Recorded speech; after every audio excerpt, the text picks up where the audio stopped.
Oh, hello gang, Geezer here. Had a line of thunderstorms come through a few days ago, early in the morning, and it blew down a couple of more trees, so I thought I'd go take a look at them. And supposed to have a couple days in the upper 60s this week, so I may try and do some cutting. But my Kawasaki Mule side-by-side there is non-working. Don't know what the problem is. I'm not much of a mechanic, but it's got nothing. Turn the key and got nothing. It's got a good battery. Battery's got 12.6 volts coming out, so might be the starter.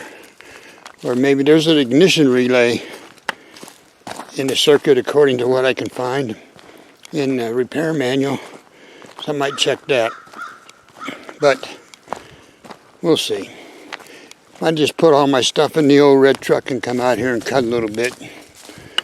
But at any rate, Thursday I had my cancer surgery. The guy took out several tumors out of my bladder. And I think I'm doing pretty good, considering reading his report. He had to do a lot more stuff than previous surgeries. And I ain't got near the pain and suffering that I had at them. So I consider that to be a credit to the two drugs. But at any rate, the better weather helps too. So, and yeah, the other thing he did was he put chemo drugs in while I was there, so I had to spend an extra 2 hours in the hospital till that had been in long enough to do his work and take it out. So, had to do that too. All right, let's see. I think the first couple was down here. And if it stays warm like it's supposed to, the ramps might come up early. And I know if I can start eating some ramps, that'll make me feel better. Because they're good. Let's see. No, I don't see them. Oh, there they are. They was already dead anyway. But they're right here. Them two barkless trees down there. Right there. I don't know where they came from, but they're new. And down here yonder is another one. Yeah, I'll go up here and around. It gets kind of crazy trying to walk out here.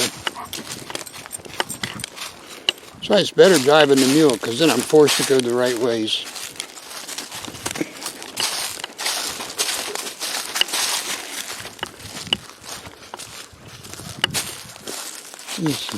Yeah, there's another old dead. That was a standing dead one here. It flowed over.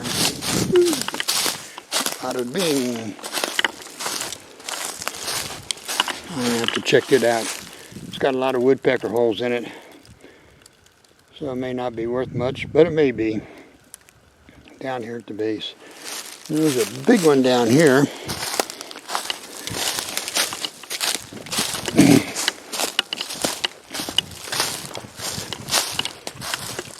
Yeah, I see it.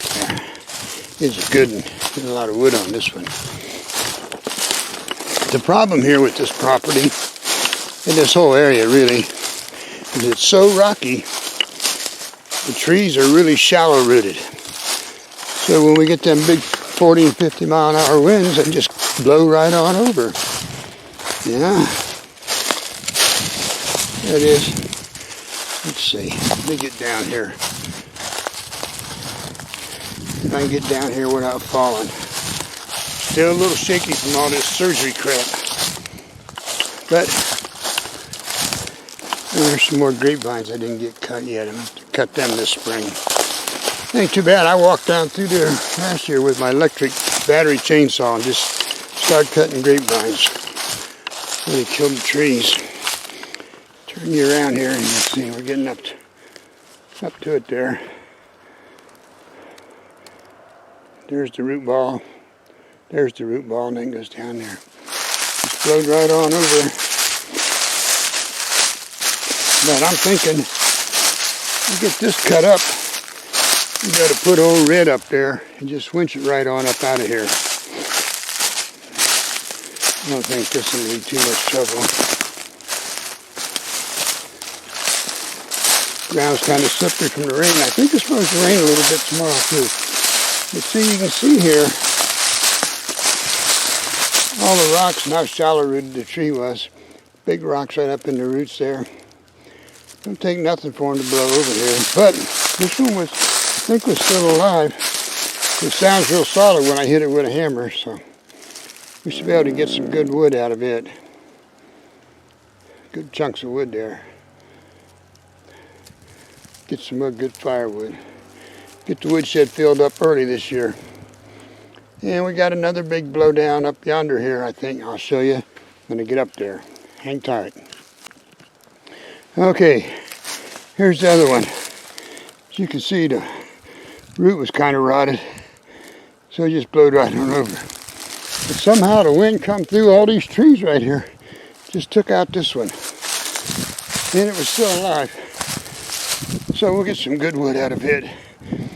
It's pretty straight, pretty long. Ow. Greenbriers. Hate things.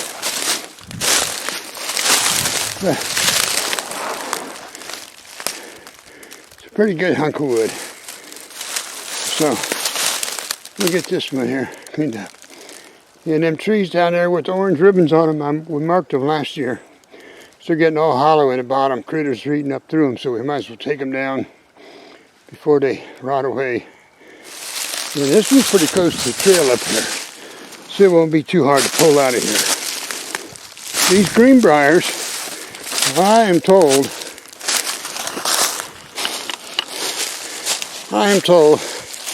some big fat dummy at the state level some years back decided greenbriers should be everywhere, and they aerial seeded them down here.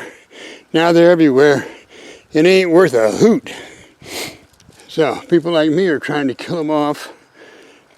And you know, the guy that come up with that plan in Columbus ain't never spent a day in his life in the woods.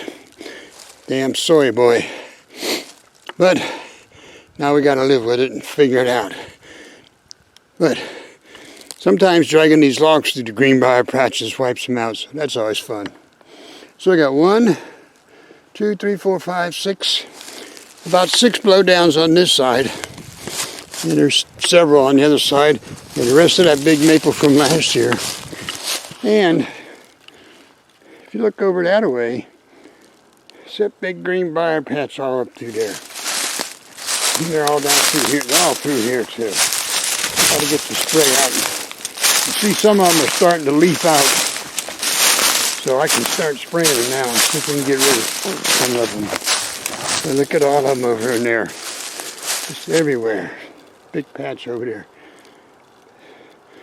But maybe I can drop that big old dead tree there just right and drag through there and rip them out. I don't know. But we got these. We got 3 or 4 marked right along this trail here. Maybe we can get to them yet this year. 3, 4. There's 3 there. I think there's another one behind it. But they're pretty tall. Some good, be good firewood. If we can get them up here and get them cut up. So that's pretty much it. Of course, then there's the original blowdown from back in the first storms this year. Up there, get him up.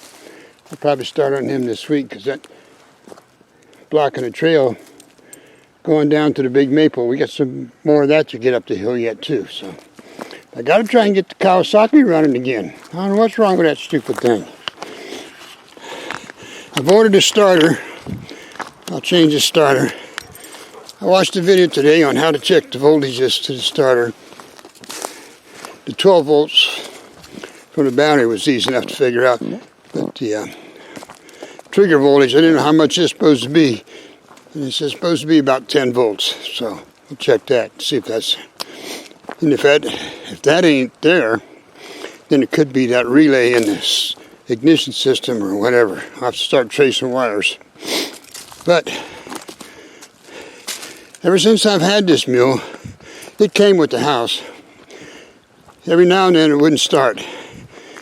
The starter would click, click, click. You just keep doing it and then it'd start. So it's like in the old days where we used to say the starter's got a bad spot in it, you know. Just keep hitting the key and it'd get past it and then it would start. So the one guy mentioned him that he had that symptom and it got so bad it was like this one, it wouldn't start at all, and he changed starter and fixed it. So it's $58 for a new starter. If I find something else wrong with it before it gets here, I'll just send it back. But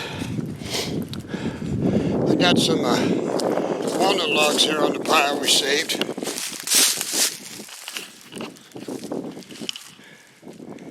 Right there. Saved them walnut logs. I'm looking at sawmills. Kind of like the diamond sawmill. If I can figure out a place out here to put it where fallen tree branches won't tear it up. Might have to put it up by the garage. I don't know. I saved them walnut logs so I can get a sawmill. So, anything else we gather up this spring and summer, we put on top of them and in front of them. And there's some little pieces of that pine tree that blew down and hit the house. That stuff all burns in the outdoor boiler. That outdoor boiler don't care. You put it in there, it's going to burn it up. I believe you can get rid of a corpse in there. It just burns it up. So, that's pretty much it for today. I'm doing all right, I think. I'm doing, let's see, this is Sunday. This is Sunday, and I had the surgery Thursday. So it'll be Thursday, Friday, Saturday, Sunday. Today's the 4th day, and I'm doing much better for the 4th day than I did any of the previous bladder surgeries on the 4th day. I was miserable before. So this is working out. This is much better. And then in May, I got an appointment with the surgeon, and he's going to put the old camera up in the bladder and see if they come back or what's going on. So we'll see how that goes. But more importantly, I got them appointments with this CT surgeon about the aneurysm and the hiatal hernia. So he can't do an aneurysm or work on the aneurysm yet, but he's good at it. But he told me, I asked him, I said, you can do these surgeries yourself, right? You'll be the one doing them. So he kept doing the politician thing, trying to duck and dodge, and I pushed him, pressed him. I said, you can do them, right? And he said, I am trained and I got experience doing them. He said, but your body does some really weird things. He said, so we're going to have to evaluate you at each step of the way, and I may have to call in some help. So there you go. That thing that put me in the ICU, they got it in all their reports. This is not normal. I don't know how I got it. Nobody knows. I just done it. So I've gotten weird stuff all my life that they can't explain. I had Ludwig's angina when I was 61. Neck swelled up way out past my chin. Damn near killed me. The ENT surgeon was on duty in the ER when I showed up there. I spent a week in ICU for that. He says, I know what you had, but I ain't got a clue how you got it. He says, but we got it fixed. So you're all right. So I had to get a trach, the whole smear. But I get a lot of weird stuff. That's just me. Somebody's got to keep these doctors on their toes. My family doctor's finally figuring out when he sees my name on his list as having an appointment today, he's got to put on his thinking out of the box hat because something weird's coming in. Whatever the symptoms say I ain't got it. I got something else. So, all right, that's where we're at for today. Looking good, feeling good. I've had my little rest. Now I can make it back to the house. I'm weak from all these months of not doing nothing, so it's going to take some time to get back in shape out here. So, this is the geezer saying, until the next time, see ya.